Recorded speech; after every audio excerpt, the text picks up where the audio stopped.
Friedrich Nietzsche once said, "God is dead." And what he meant by that was that it wasn't necessarily an attack on religion.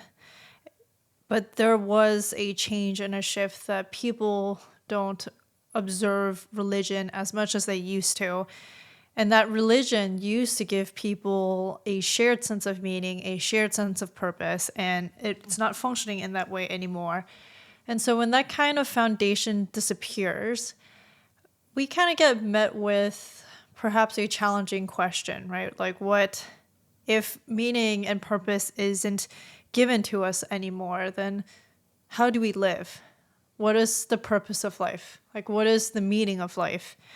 And that is where existentialism begins.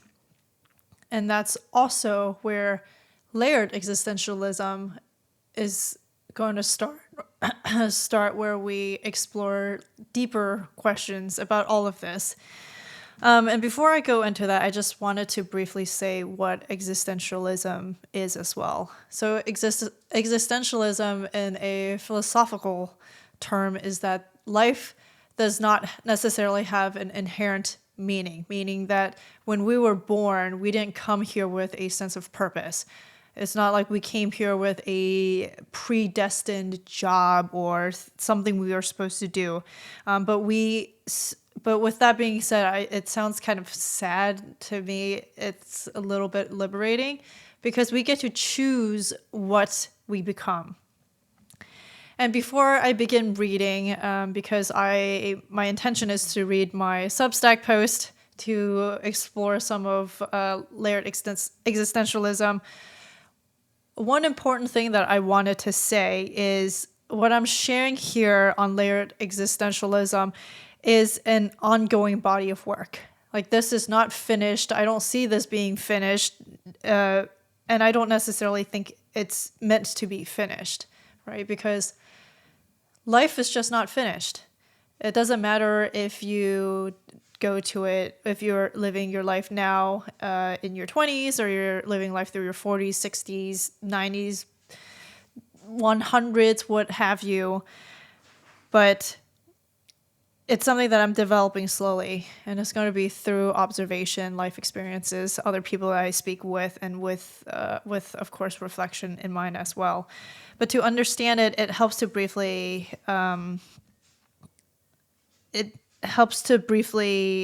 know kind of what layered existentialism's foundation is. And it asks how meaning is created not in isolation, but within layers, such as biology, psychology, culture, and the self of being deliberate self-aware. And with that in mind, I am going to begin. So, two people standing side by side, watching the same sunset, but one feels crushing loneliness and the other feels profound peace. Same light, same sky, same moment, yet completely different worlds. I should have mentioned that this is chapter 0, by the way. This is chapter 0, an introduction on layered existentialism. But going back, every human life is lived across layers, and we move through the world not as a single self, but as a stack of biological instincts, reactions, personal histories, constructed meanings, and fleeting moments of awareness. We feel our way through existence with a body that evolved for survival, not truth, with emotions that distort as much as they reveal, with memories that shift each time we recall them, and with a brain that unconsciously shapes our perception long before we ever form a conscious thought. We do not experience life directly. We experience life through layers. And this is where layered existentialism begins. Human reality is not a single thing. It's an interplay of biology, autopilot, meaning-making, and deliberate awareness unfolding inside an indifferent universe. And this is the architecture of our existence. So Excuse me. So what we call reality is not the external world itself, but it is the version of the world our nervous system can register and our mind can interpret. Our biology sets the boundaries. Our autopilot is the default operating system. Our meaning-making edits the narrative. Our awareness, if it activates, becomes the observer instead of the character. And between the world and our consciousness lies a multi-layered filter. And this is why people disagree. Why two siblings recall the same childhood differently. Why a breakup feels liberating to a person and a devastation to the other. And this is why suffering turns some people inward, others outward, and some others numb. Your nervous system is one of your sculptors. Truth. We all want the truth, yet we may be one of the few species capable of awareness of our own awareness. And this capacity allows us to construct meaning, narratives, and distortions. We want objective truth, but we live in subjective perception. Meaning is largely constructed rather than discovered. We want control, but biology comes first. We want certainty, but the universe most often offers none. The tension between what we seek and what we are is the core existential struggle of the modern human. Layered existentialism does not promise solutions, but offers clarity. Before the 4 layers of self can be introduced, we should understand the constraints that shape them. These limits are universal, they're not romantic, and necessary for honesty. Constraint 1. Biology is not, it is not a destiny, but it is a foundation. Your nervous system is ancient. It is wired for survival, not fulfillment, not truth, and not peace. It can misfire, overreact, amplify fear, distort emotions, and operate entirely without our permission. Biology sets the default, but not the final form. Constraint 2. Self-awareness is rare and fragile. Most of us live mostly in biological reactivity and autopilot. Moments of true awareness exist, but they collapse under stress, insecurity, ego, or emotional overwhelm. Awareness is not a permanent state. It is a window that opens and closes. Constraint 3. Meaning-making is powerful, but unreliable. Memory is reconstructed, not preserved and or replayed. Emotions colors the experience.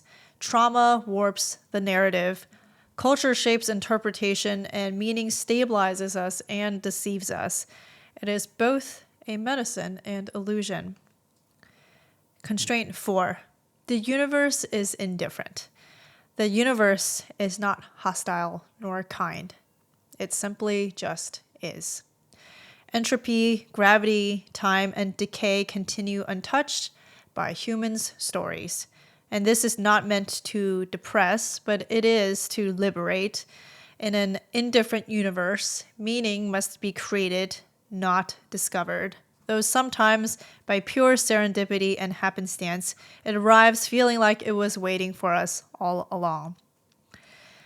Layered existentialism emerges from one central goal: to help modern-day humans better understand ourselves, and through that understanding, extend greater clarity and compassion toward others. In its simplest form, the philosophy proposes 1. Human experience life through 4 layers of self. 2. Each layer interprets reality differently. 3. Much suffering arises when we remain trapped in a single layer when another is needed. 4. Self-awareness can, at times, allow us to shift layers more consciously. 5.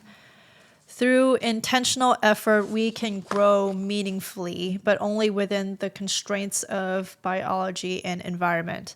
6. Meaning is a choice, not a discovery. 7. The universe is indifferent, but humans are not. And last one, 8. Dualities exist everywhere, and both truth can coexist. It is modern existentialism grounded in biology, psychology, neuroscience, physics, cognitive science, and raw emotional reality. I cannot clarify this enough. This is not a self-help system. This is a worldview or a suggestive worldview. All of this is for us to explore this together, because I am just one single human being where there is millions and millions of other human beings out there that lives life in a different way and see things in a different way, and doesn't necessarily mean that they're wrong, and doesn't necessarily mean that I am right and or wrong. So, layered existentialism is not about believing anything. It is about seeing or being aware, seeing why we react the way we do, why others act the way they do, why life feels contradictory, why meaning feels fragile, why awareness feels heavy, why suffering sometimes deepens us, why comfort keeps us asleep, why growth feels destabilizing. This philosophy is a mirror. And no, I don't mean the AI mirror. This is a perhaps AI mirror, but a philosophical mirror for your own world. And it shows you not just who we are, but which layer of us is currently speaking. So the next post and or video is going to be the introduction of the framework, which is the 4 layers of self. It is the architecture of human experience. The framework is the map, the compass, the grounding, diagnostic lens, and philosophical skeleton.